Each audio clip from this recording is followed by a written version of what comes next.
What's going on, everyone? This is Matt, Squeaky Clean Air, with another vlog. Today we're going to talk about how to mount manifolds, how to mount tanks, kind of what hardware you could use. We're going to be looking in particular with the Squeaky Clean Air manifold. And a lot of our customers have been asking us, well, how do you mount the manifolds? Some of the suggestions you could have for how we should mount the tanks and how to mount the manifolds. So stay tuned. Okay, everyone, what's up? Here we have a 400C compressor. I'm going to use as one of my props. There's a Squeaky Clean Air manifold. Now, keep in mind, guys, this could pertain to almost any sort of aftermarket manifold that's out there. There's a bunch of tips that I want to give you guys in regards to how to mount stuff. And I don't have the tank here. I don't have one of the 4-gallon airlift tanks. I like to use the airlift tanks, but this could also apply to any kind of the tanks that are out there. It doesn't really matter.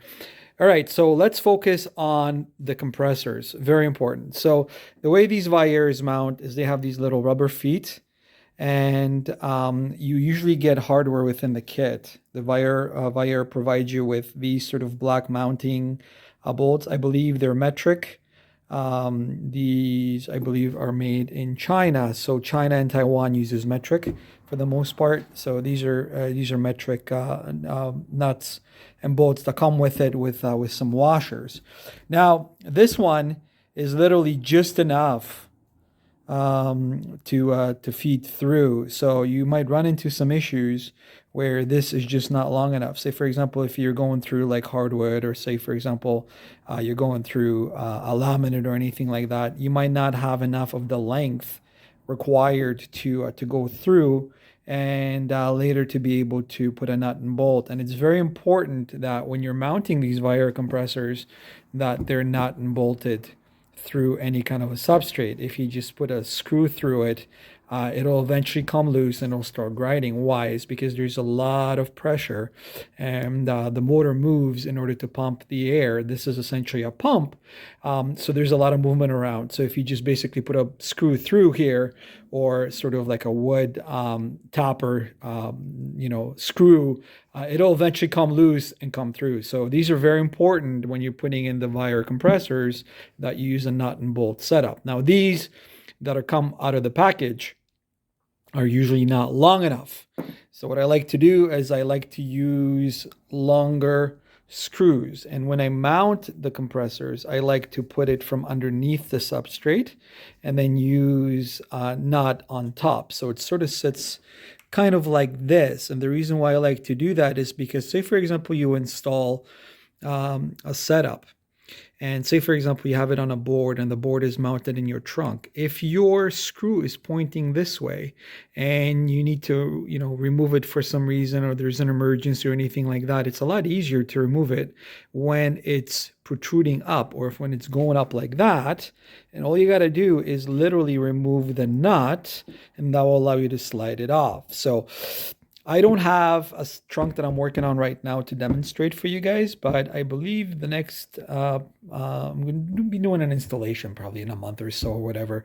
I'll demonstrate a lot closer to what I'm talking about when I actually do the installation. But the point I'm trying to make is, when you mount these compressors,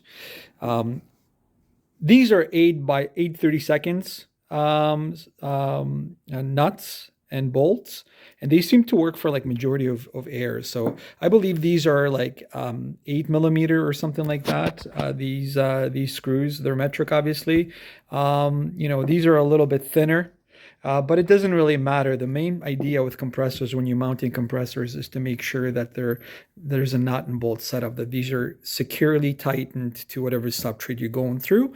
And the thickness of this substrate will determine, obviously, how long of a screw or nut or bolt you're going to be using in order for it to go through. So I believe this one is, let's measure it, approximately. This one is about, what is it, an inch and a half? About an inch and a half. I find that an inch and a half, an inch and a quarter to an inch and a half is just enough.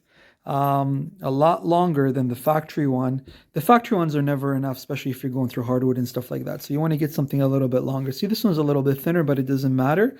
You do want to retain the washers that come with the Vire compressors, because that will give you a nicer of an area to cover when you're mounting these, right? So definitely reuse the washers, but these you can use for another project. I don't like using them. I usually use ones that are slightly longer. And then when you're mounting them from the bottom of the substrate.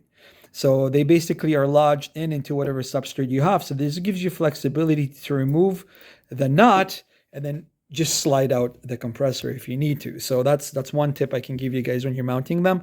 Definitely get 8/32 nuts and bolts in order that are slightly longer, I would say, or that work best for whatever substrate you're going through or the thickness of the substrate, right? In order to mount the compressors. Okay, so that's the compressor. All right, let's have a look at the Squeaky Clean Air manifold, threaded manifold. These are really good. I love using these. They work and they're super reliable. But anyways, so same thing. 8/32 nuts and bolts are perfect for mounting these manifolds, just because they fit right through the hole on top over here. This happens to be. Let me see. This happens to be what length? The length of this one is approximately 2 inches. 2 inches long. 2 inches long is sufficient to go right through the manifold, as you guys can see here, and give you a little bit of an overhead, which means that if you fabricated a plate or if you're mounting it on some kind of a plate, which, say, for example, 1/8 inch steel plate, when you buy in a bracket, you have that nice of a little bit of an overhead over here that you will use when you're mounting them. So the screws and the nuts you should be using are 8/32, which work the best for this one. This happens to be 2 inches long. If you're going through a bigger substrate, obviously you can probably buy these up to 4 inches long, but this one seems to work the best. When I fabricate a lot of the plates, most of the plates are 1/8 inch steel that I use in order to mount these manifolds. Obviously, the plates are custom made. I may be offering them. I haven't decided yet. I'm just way too busy with working on projects. But this is a 2-inch one that works. And same idea. You can mount it from the bottom up, so it's easy to remove the manifold. But most of the time, the manifold is not something you'd be removing on a regular basis. Compressors have a tendency to go a lot sooner just because it's a more wear and tear item and the pistons inside are working harder. These ones don't really go, and they don't go as bad, provided obviously they're wired correctly, right? So this one you can mount it through on the top, so it fits right through. And then if you see it, it gives you just enough of a, of course, plug to Tim Hortons when you were in Canada. Just gives you just enough of an overhead in order to be able to mount it on a plate. And it just gives you a really sort of a nice clean finish on top. You could buy these in different colors as well. I believe they do come anodized in black. You just got to do your research. I just buy regular ones from either Amazon or a hardware store that's nearby, and they just seem to be working. These work the best for most of the installations that I do. 8/32. So in order to mount the manifold, same idea. You don't really need a washer on top because this is kind of very, very flush. You might want to use a washer on the bottom, obviously, in order to, depending on what substrate you're going through, in order to sort of secure it a lot nicer. You can use, the Vire washers as well, and they work just perfectly to go through. So you could apply it if you want. It's a cleaner look if you don't use the washer. So it's better just to sort of put it in and it works great. So 8/32, these are good. So that covers the manifold. Look a little bit about mounting the tank. These you could use pretty much, I think, minimum whatever this size is. Let me double check what this size is. This size, I believe, is, it's not metric, 5/16. So this is a 5/16 diameter. The length, ideal length for going through many substrates for mounting of like the airlift tanks, I believe this one is approximately 1.25. Well, let's see how many millimeters. This one is approximately 40 millimeter. It's a 40 millimeter length. This one, I believe, is the same length, 40 millimeters. Again, now this will vary on what substrate you're going through, right? You need to account that basically maybe the mounting plate of the airlift tank is going to be maybe about of an inch, an eighth of an inch or less. So you need to take it into account. So basically, the length varies based on what you're mounting it to as your substrate. But the diameters that work really well, we already noticed this is a 5/16. Obviously, you would want to use a washer when you're mounting the tank, just because the tank, the Vire, it's not Vire, but the airlift tank diameter of the hole is a little bit bigger. So using a washer in order to increase the surface area will work probably a lot better. And you want to use a washer on the bottom, and you want to use a washer on the top when you're mounting these. And again, I recommend when you mount a tank, don't mount it this way and have the bolt or the nut from underneath, because it will make it a nightmare for you to remove it, especially if your setup is pretty tucked in. Try to mount it from the bottom and have it protrude through, so then it's really easy for you to sort of remove the nut and kind of slide the tank out, just like I was demonstrating with the compressor. But this one happens to be, let's double check. So I would say 5/16 is a good diameter for the tank. And this one happens to be 3/8. You don't want to go as big as a half. A half is a little bit too big, I believe. The opening for the airlift tank, now it varies depending on their supplier or manufacturer, right? But I think a 3/8 and a 5/16 are ideal. With the 3/8, I think you can get away without using a washer on top. But a 5/16, you definitely want to use a washer in order to increase the mounting surface area. So that's pretty much it. 5/16 for the tank, 3/8 diameter, 5/16 use a washer. The length obviously will vary based on the substrate that you're going through. Mount them this way so it's easy for you to remove the nut and pull out the tank.